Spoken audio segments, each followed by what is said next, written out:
To operate in faith, sometimes we operate in isolation or in our particular church or our particular neighborhood, our particular area.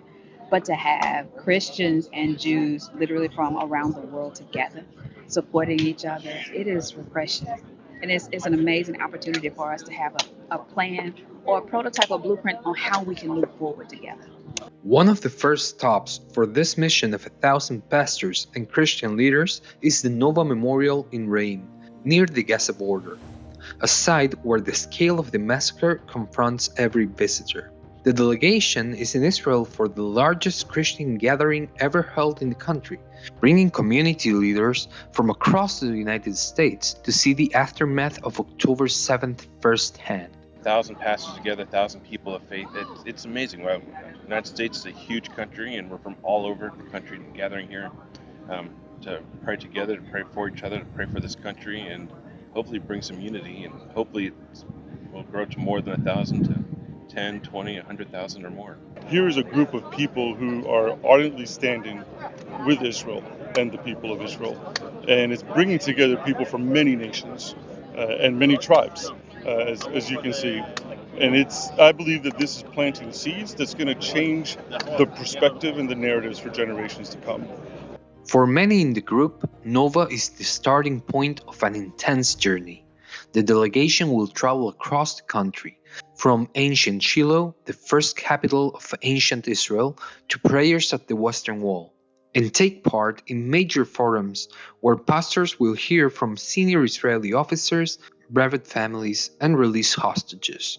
It is very emotional. Like I say, I have been here before, but something is completely new.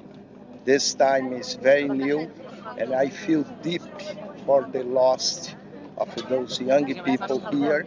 It's very sad, and at the same time is encourage us to fight for this not happening again, ever.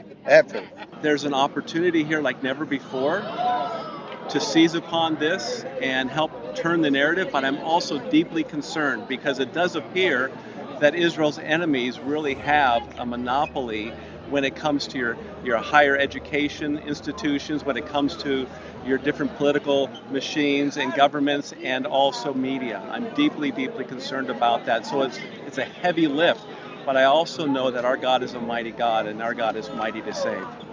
Throughout the mission, the pastors also hear directly from Israelis who lived through the attacks.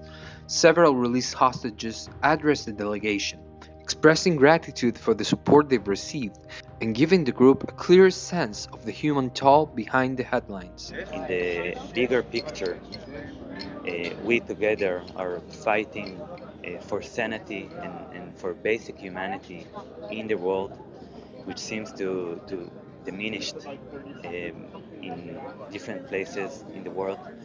And it's not only for the United States and for Israel, but I believe for all of the human race. I just listened to a young man speak for about an hour about his experience here, how he and his friends survived. And it's traumatic, it's heartbreaking, it touches you, and just knowing that there's evil in this world. We are a small town in the middle of nowhere. There's one Jewish family that lives there, to my knowledge, and for us, it's non-existent. We don't know it, we don't see it, we don't hear anything. I felt the heaviness. So it's one thing to hear it, but it's another thing to actually feel it and then see the faces of the people. It personalizes the pain, but it also gives us a prototype of moving forward in the future. We can't stop at the pain. We have to figure this out moving forward, and how to figure out how to move forward together. Behind the mission is the Friends of Zion organization, working with Israel's Ministry of Foreign Affairs to bring pastors from across the United States into a long-term educational and advocacy effort that extends far beyond this week. As the delegation moves around the country, organizers say the goal is not only to provide exposure, but to equip these leaders to return home with clarity and conviction.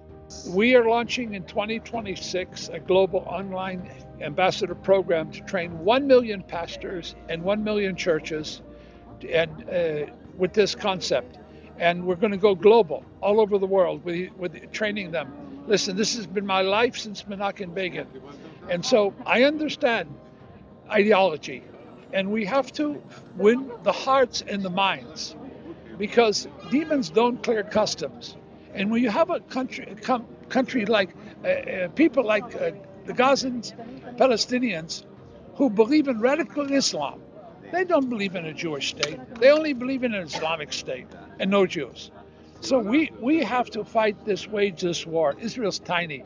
It's only 0.12% of the population. That's 12 Israelis for every 10,000 people. We're 9.7%. From the Nova Memorial in Reim, Gabriel Colodro reporting for the Media Line.